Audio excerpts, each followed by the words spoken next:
Okay, today I'm delighted to be joined by Don Golden, who's the founder of At Just Capital Quotient, the Chief Impact Officer at Threefold Private Equity, and I believe the first ordained minister we've had on the podcast. So thanks for joining us today, Don. My pleasure. Thanks for having me, Gareth.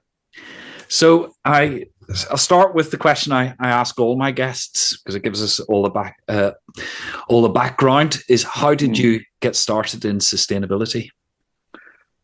Yeah, I kind of came in the back door. It was not an issue I thought a lot about, coming from the world of church and Christian ministry, and particularly international aid and development. That's where I spent my career. But there you discover that there is an intersection between how people's needs are met and that which meets people's needs, which is the earth. And so if you don't take care of what takes care of you, you're not going to be able to take care of anyone. So yeah, in the global south, we began to see much earlier signs where climate change had a deeper impact on human beings, and drought particularly, and food. And so that the back door was, as a theologian, as somebody interested in pastoral care and development for people. And I began myself to reflect on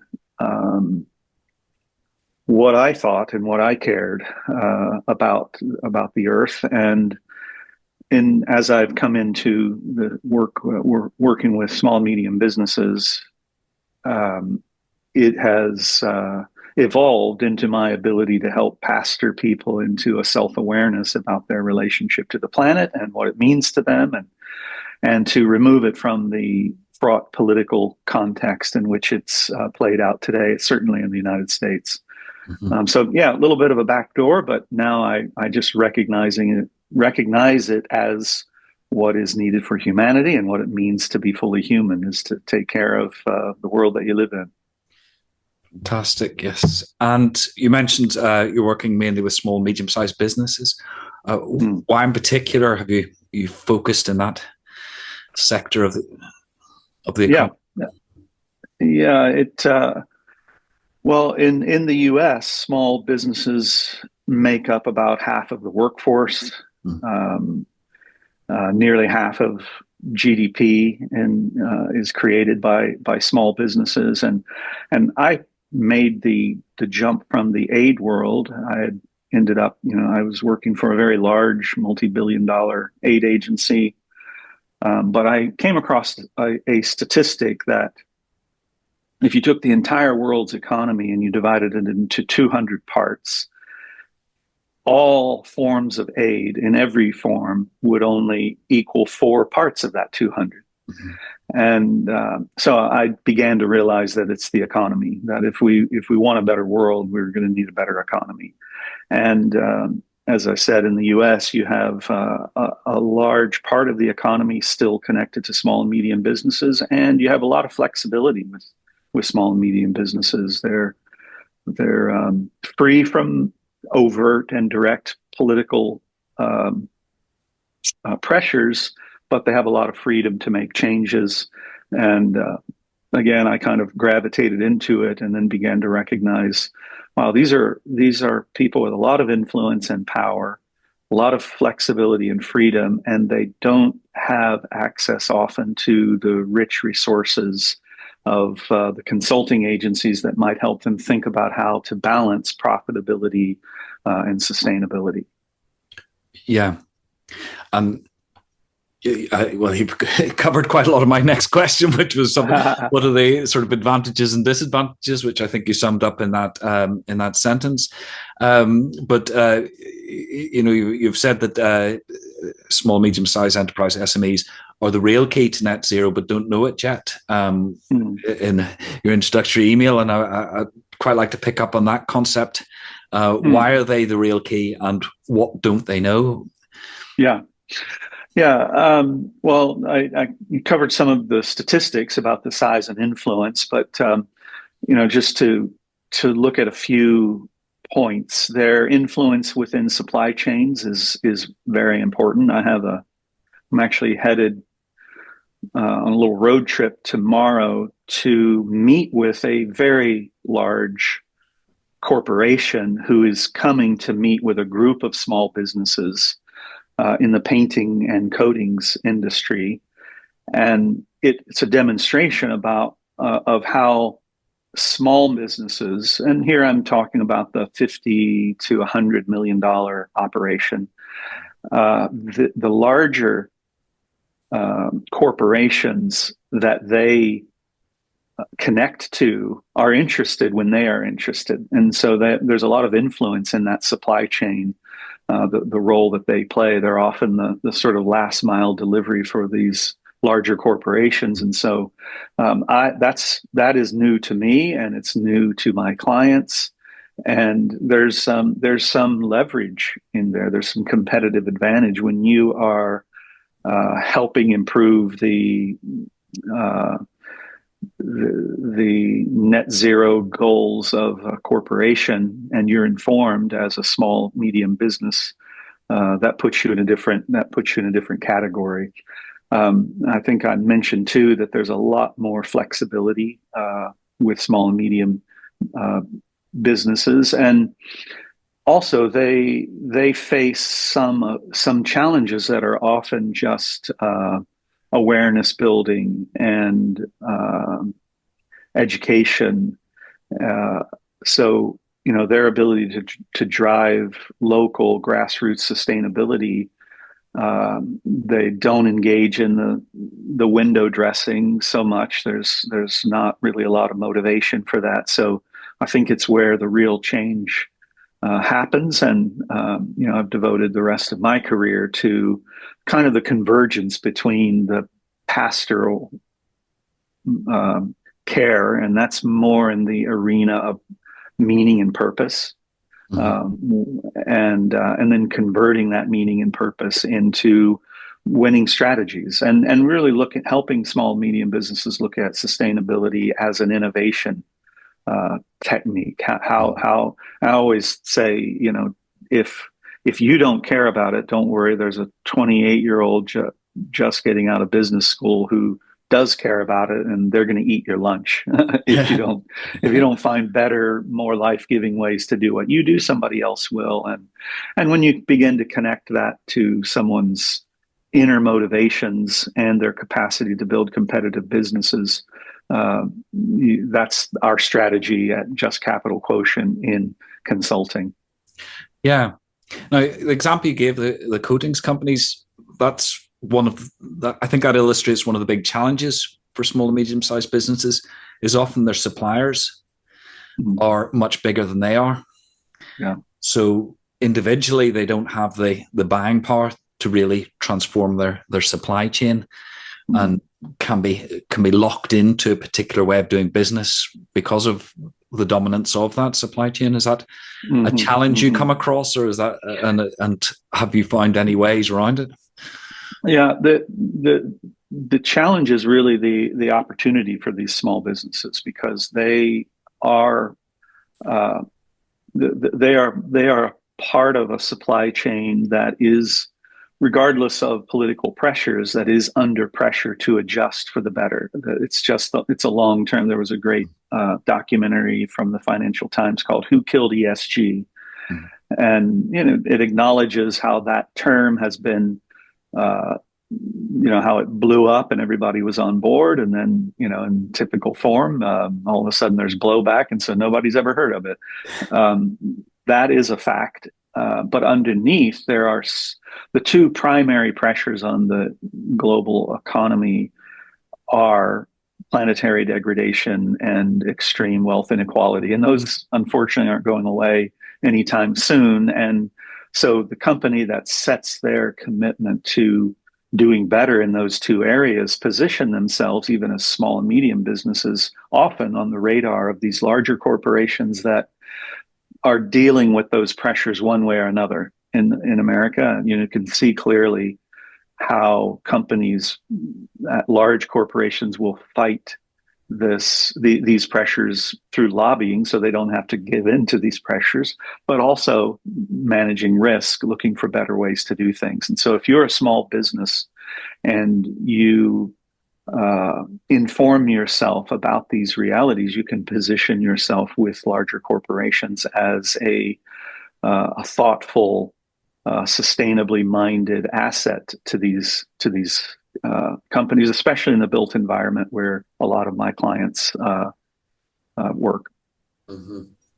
Yeah, and obviously, and you've touched on this a little bit, is the US president has withdrawn the US, or has indicated that he's going to withdraw the US from the Paris Agreement for the second time, and there's the whole sort of scrubbing of DEI and mentions of climate from government.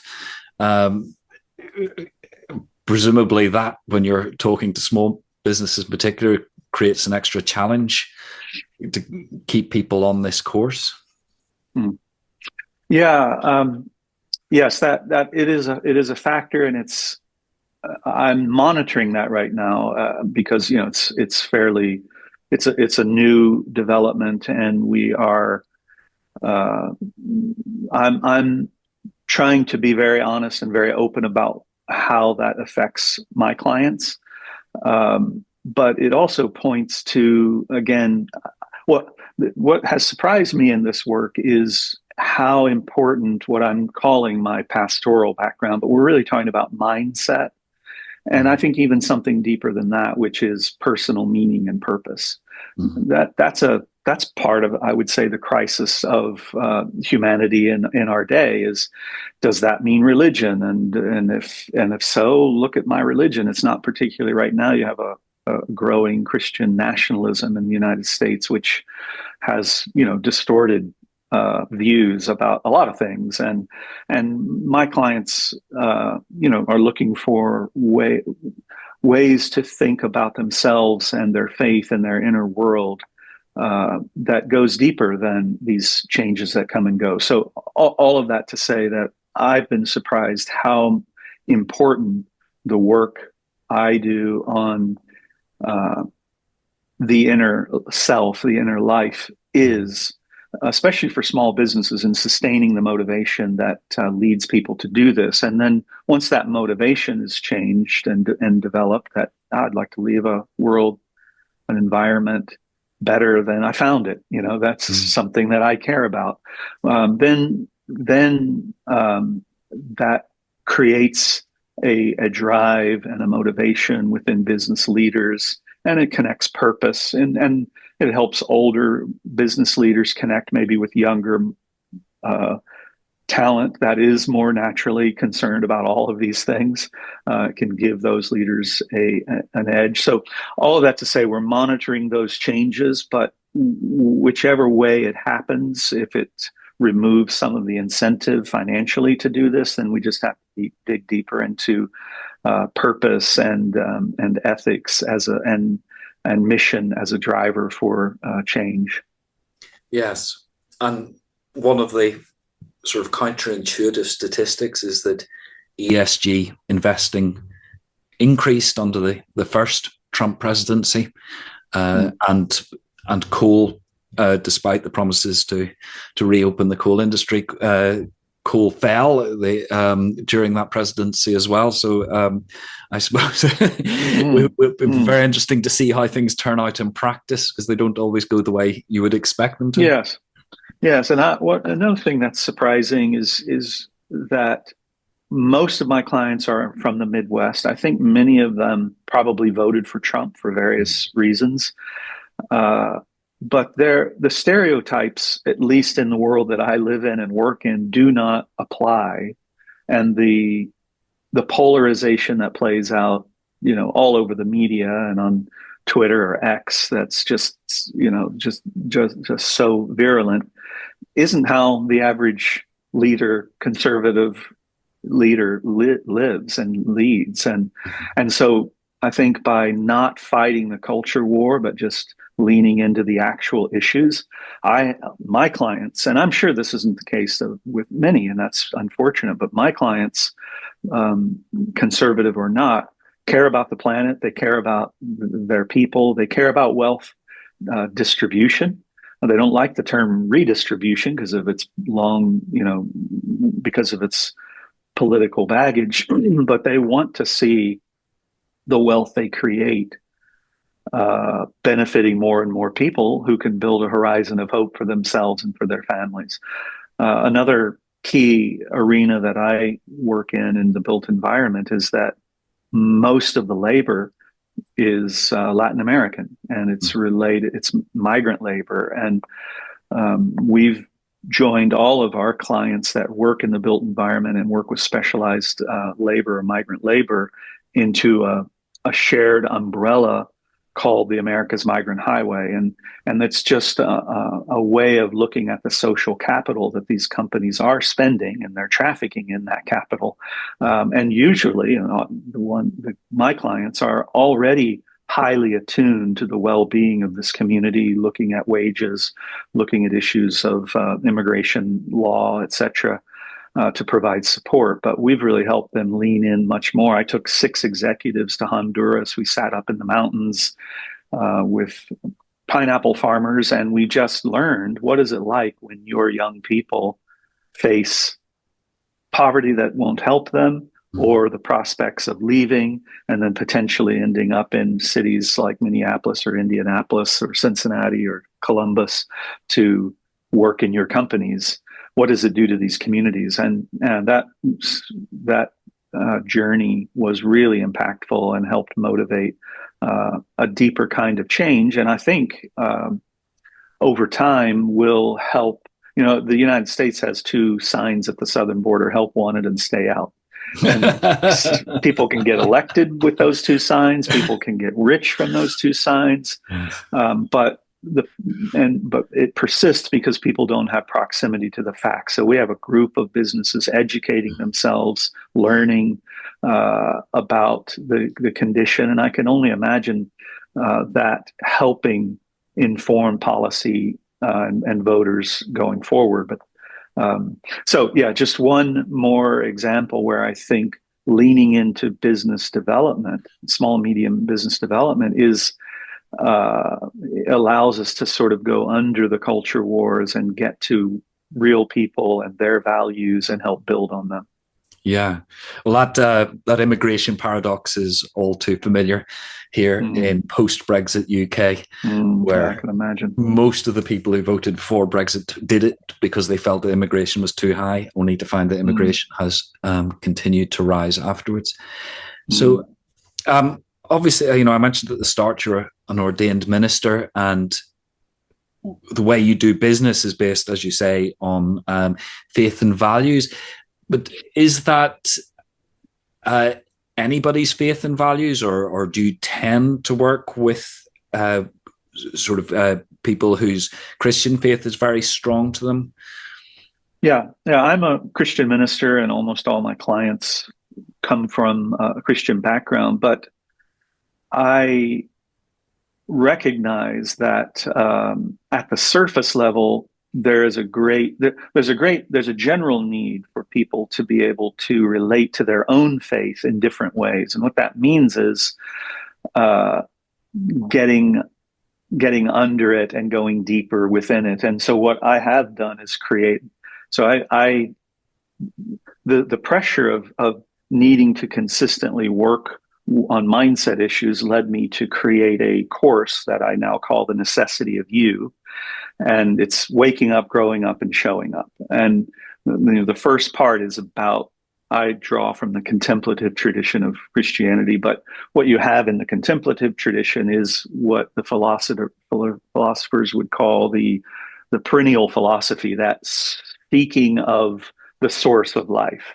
And so all of that mumbo jumbo to say that what I do is commenting. I always say, if you have a pulse, then what we're going to talk about is relevant to you.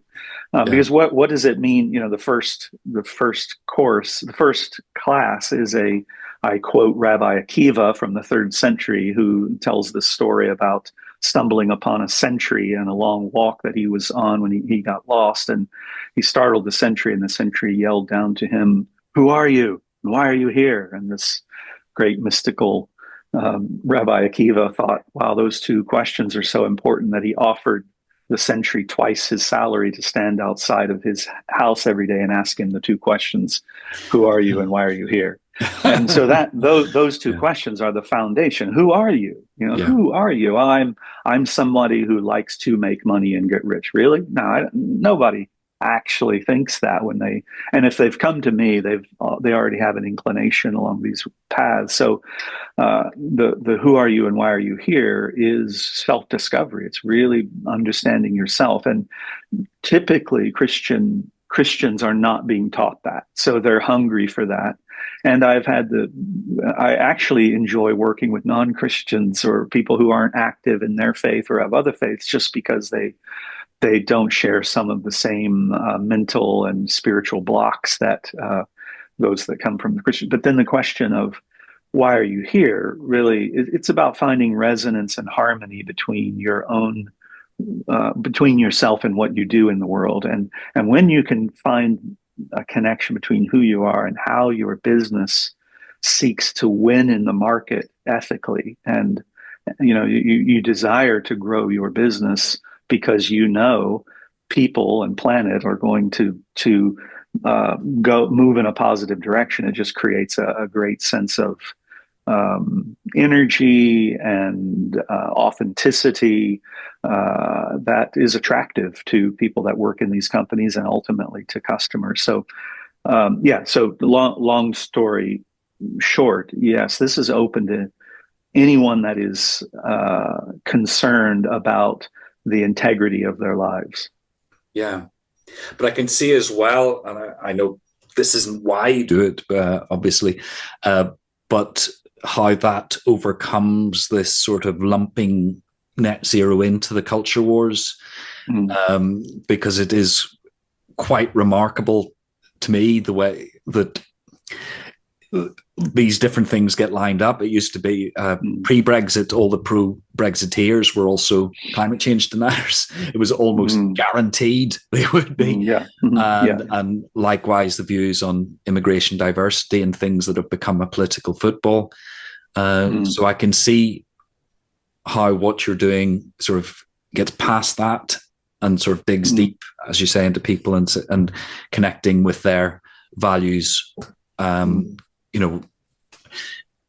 am not a person of religion, so I wouldn't call them my spiritual values, but they are my values. So I can see how that sort of faith-based approach would work with that particular part of society. Yeah. Well, there's actually at the very cutting edge, this is maybe going off a little bit, but I think it's worth considering.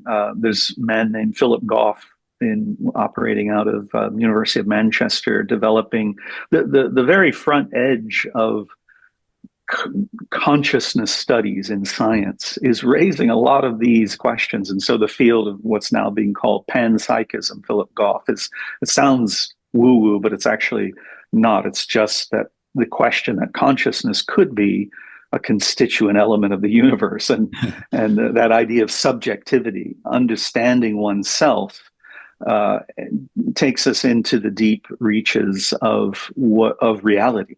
And so I think it's less, and even at the highest reaches of science and the implications of quantum realities, for example, points to some of the mystery of that used to be the domain of spirituality. And so all I'm saying is understanding one's own energy and perspective and identity, even that which our values come out of, is recognized increasingly as an important motivator of what it means to be human.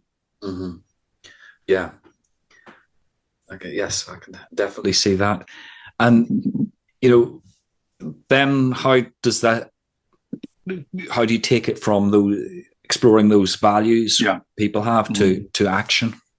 Yeah. Well, one thing I have definitely learned is that while while you can entice people to become curious and interested about the stuff I'm talking about, if they're not given a container to carry it and do something with it practically, it's not very useful. And so one of my clients, and you see in my biography that I serve as chief impact officer of Threefold Private Equity holding company in Indianapolis. And they have really taken me on as a guide for creating that container. So yeah, Don, we love what you're saying, but help us press towards where this is practical. And so we have in that process we came across the economics of mutuality, which is now it was born out of the Mars Corporation, but now it has been taken on at Oxford University, Said School, and it's basically a multi-capitals framework. And I actually think in that multi-capitals concept, there is a massive leap forward in capitalism. In fact, the book that they use that popularizes this idea by a man named Jay Jacobs is called Completing Capitalism. But it's instead of externalizing the costs of your wealth creation, you are learning not only to account for all the main capital, so people, place, planet, and profit, all including the three non-financial capitals, by taking account of them and making sure we do materiality analyses. We look for what I call the dirty little secrets and animal spirits in your industry, and what is there a way in which your industry is harming the world? And are you able to hold the tension of knowing, like one of my clients working in construction through the course reported once, that I just realized that every morning I wake up, I seek to create more waste. That's what if he's not creating waste, he's not making money. Wow, what do I do with that? Well, maybe don't ignore that, but maybe don't quit your business now. Maybe set an intention to look at that long term and begin. And then that led him to recognize, well, what's the number one what type of waste am I generating? And it's drywall, which is made of gypsum, and there's beginning to be new pressures and possibilities for the use of gypsum. So is it possible to create a business that reuses gypsum or gets involved in that a reduce, reuse, and approach, a circularity to drywall? So this begins to create new motivation for innovation. And in that framework, that multi-capitals framework, we take an inside out look. That is, we analyze each of those. We look for opportunities to move in better ways that are potentially even some of those, it's impossible. I couldn't run my business if I did that. But others, there might be, there are clients that would desire a premium product if they knew that waste was managed in a better way. So those are opportunities. That's the inside out look. But the outside in look is, what are the pressures that your clients, your ecosystem is facing that you might be best positioned to solve? And are you able to position yourself in that environment? And so the economics of mutuality they have longitudinal studies of companies that have acted in this way, have moved in this way, have helped solve the meaningful challenges of society with their resources, with their business, to engage in what they call profitable problem solving. So that framework becomes a means by which we carry the inner motivations and changes a person wants to develop, and then turn it into business strategies that seek to innovate and win in the market. So that's through Threefold. Well, Threefold has been the laboratory to help create that framework and make it much more palatable, and very, very astute leadership. How do you bring change into an environment that's not, it's getting up in the morning. How do we make money? How do we apply excellence to make money? But placing that in a broader framework, how does our wealth creation create the term that they use, that I support now, is intrinsic impact. What often happens with almost all my clients is the first thought that they have about becoming a more impactful business is that they begin to, we'll take a 1% of our profits and put it into charity. And that's not what we're talking about. We encourage charity, but we know that that kind of approach has been a way that companies have justified harming people and planet. And so, no, we talk about intrinsic impact that allows, as you grow wealth, people and planet are better.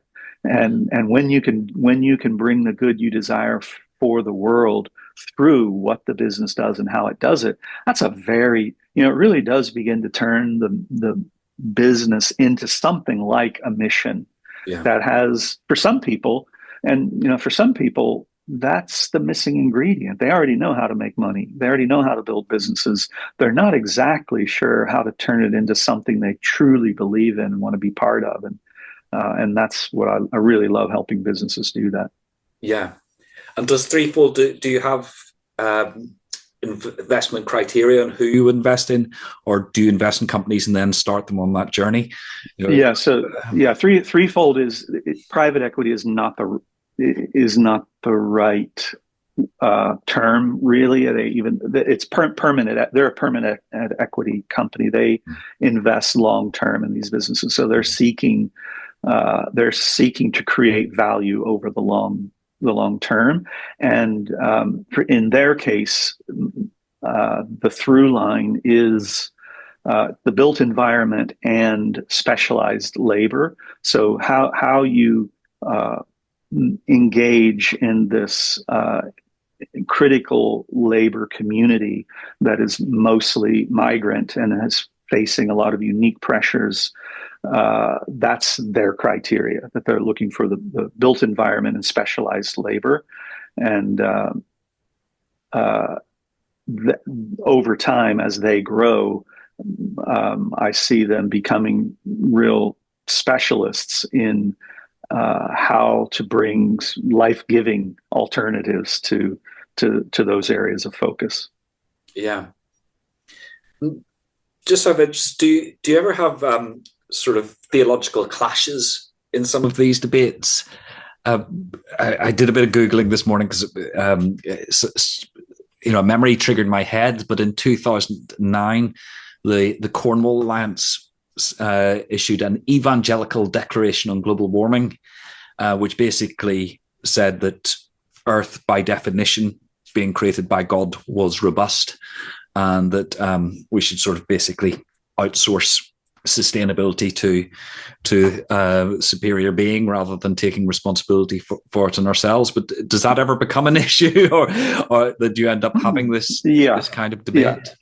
Oh, yeah. I never, it's interesting. Almost never do I engage in debate, only because, as I say, those sorts of declarations, I am an evangelical. I come from that world, but American evangelicals are among doing some of the greatest evil on planet Earth right now. And so the atmosphere out of which many of my clients come is informed by those extremist positions and those infantile theologies. And so that, depending on where, most what I notice from small and medium business leaders is, at least the ones that come to me, they already recognize the capture of evangelicalism by the political right. And that's a history we could go into, but beginning in the 70s around abortion and the moral majority and Jerry Falwell and then ultimately Ronald Reagan, the building, which is all born out of the Southern strategy. So there's a huge narrative capture of evangelicalism. And I wrote a book years ago called Jesus Wants to Save Christians. Mm-hmm. Because Christians are, if you want to discover where the death penalty is most active and supported in America, go to the Bible Belt. If you want to see where people see God and guns together, go to the Bible Belt. So the backdrop of infantile religion is deep. And I am a fresh alternative for people that know that's stupid, know that's ridiculous, know that's harmful, but they don't know how to free themselves from fundamentalist, literalist interpretations of a 2,000 and 3,000 year old book to find its essence, to apply it to a new world. And so that I don't argue, because it would lessen my intellectual and spiritual integrity to argue about dumb stuff like God. Like what I totally recognize that argument, but it's actually really refreshing to recognize, just to watch people who come from a religious faith awaken to the meaning of the text, which has to do with preserving life uh, for all life, Yeah. and how their businesses can relate to that, and how that kind of faith needs to be deconstructed so it can be reconstructed in ways that are positive. Because I come from that world, I know the argumentation. I know some of the people who create and sustain those arguments, and the best word to apply to them is infantile. Yeah. So, are you saying you just don't engage with that sector? Or? Well, in the overt argumentation, it's not Yeah. helpful, because actually, Mm-hmm. and this is something where now, I might sit as a critique and a challenge to the right in my life, but Mm-hmm. there's an equal challenge to the left. Uh, the faith that often the left has in materialism is deteriorating. There are many challenges to a materialist worldview that need to be taken serious. There's fundamentalist infantilism on the materialist left that needs to be challenged, and so I don't engage directly in any of those arguments, because the spirit of those arguments are often the kind of violence that we don't want to participate in. So I don't want to argue with anybody. What's the value in that? And I don't, they come up. I did a podcast recently where the host was evangelical and kept trying to bait me on DEI and things. And I wasn't even good on my feet anymore, because I'm just not well schooled in the feeling of wanting to punch people in the nose on either side. But what I do really love is when people uh, begin to apply and recognize a deeper wisdom in ancient texts. These are texts that need to be responsibly handled, because their truths are incarnated within 2,000 and 3,000 year old narrative structures. Ptolemaic cosmologies, in which the earth is the center of the universe, and then you're going to just say now gay people are going to hell. Wait. Let's back up and treat these intelligently. Oh, by the way that you as a business leader apply rationality and wisdom to everything you do to succeed, let's begin to do that with your faith. And I'm not talking about getting rid of your faith. So on the left, the other critique is, uh, often you do see people that don't have an actual living hope in a better world, or how to get at it, or even a common narrative structure. One of the benefits of religion is, all the myth structures were born out of the axial age in a pre-modern world. And the modern world got rid of these myth structures, and the myth structures are like a shared container. It's like coming to your coffee in the morning without a cup. You have no way of containing the great substance, which is your message. Your message is take care of the earth, nurture life for everybody, because we're all connected. That's the palpable content of a progressive view of business and nature. And yet, how do you hold it together so that the average person can grab hold of it? Well, the myth structures are intended to be those flexible but solid containers that help that happen. And without them, it's hard for the left. And you see that in democratic politics in America, and I live now out in the mountains in Western Maryland, Appalachia. I also live in Johns Hopkins campus in Baltimore. So you have the center of left America. 2.5 hours away, I'm in Appalachia, where everybody voted for Trump. And there's no one in the Democratic Party speaking to my neighbors out here in the mountains. They're not even, there's no proximity. There's no way of connecting. And that's why I don't engage in those on either side of the culture wars. Let's find the shared reality that whatever your opinions, we are bound in a shared reality. And can we find that shared reality together? Well, Gareth, we've gone into some deep philosophy. Yes, very much so. I find this fascinating. I was just thinking, though, ironically, in the UK, the equivalent of the MAGA movement actually portrays environmentalism as a religion and talks about eco-zealotry and net zero zealotry. So, talks about this sort of faith in climate science as if it was. Yeah. And I was just thinking that when you were talking about creating this structure of myths, is that people like myself get that thrown at us, that this is a belief structure that we've bought into that we can't get out of. Whereas I would tend to counter it. It tends to be the other way, that once somebody has decided that the science of climate change is flawed, they end up having to go through some quite hard contortions of cherry picking data and things to back it up. But it's an interesting argument as well. Well, there's some truth in the sense that it's a war of narratives, and there is a zealotry behind a narrative that says we've entered the Anthropocene, that we're writing our impact into the very stones of the earth, and that tends to want to create a zealotry, which, by the way, I'd like to save humanity as well. So I think it's worth zealotry. But unfortunately, this is, again, I invite people to go to Genesis chapter 4, the very first story told. And this would be dating back, because it's captured maybe 3,000 years ago, but it's a memory, and it's a community story that goes back even further. The first story that happens after humans lose paradise. And there's a lot of ways that one could think about what that means. It basically means consciousness, the awakening of consciousness, that you have choice. That first story is a brother kills a brother in the field of production. One's a farmer, one's a shepherd. They both need that field for the same economic purpose. And that's an ancient way of saying all history is going to be framed by the myth of scarcity and the myth of redemptive violence.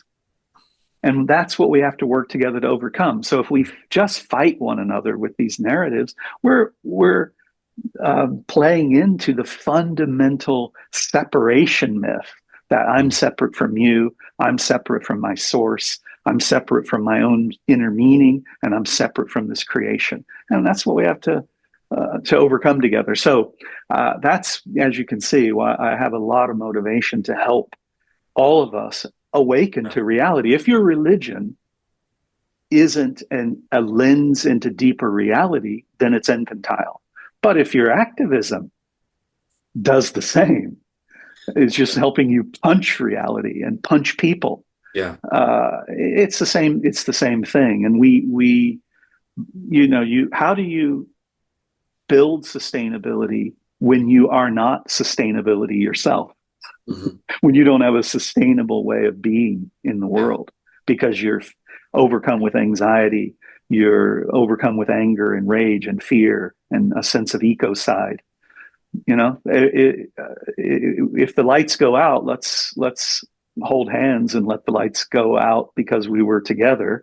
But maybe by being together, it dawns on us the energy and the insight to save ourselves and to keep this experiment of being human going forward into the next eon. Yeah, fantastic. Well, I've taken up quite a bit of your time so far today, and I'm absolutely fascinated by the conversation. As you say, it's got quite deeply philosophical at times, and all the best for it. But I suppose summing up, then going back to the archetypal small, medium-sized business owner. What would your core message for that audience be, for similar people listening to this?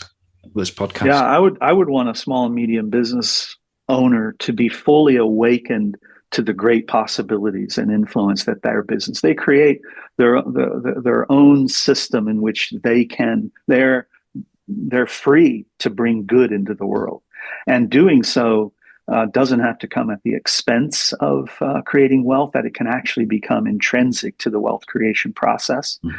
So yeah, awaken to the power of your small business, and then, and this is where we like to step in and help, turn that into a framework of innovation and change that helps you win in the market, and to do so ethically and positively.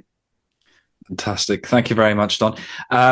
So if people want to get in touch with you, just Capital Quotient is the best. Yes. First Yeah, place. that's from our website, or just find me, Don Golden, on LinkedIn. Either of those would be great. And I do, anyone that reaches out to me, I send them a link and I connect. I give 30 minutes to chat, just to see who they are, what their interests are, if there's any connection that I can provide to them for them to help. Then I love to do it. I love really just meeting people that care about these things and see what they're learning. Excellent. Well, that just leaves me to thank you very much for joining us today. My pleasure, Gareth. Thanks for having me. Brilliant. Thanks.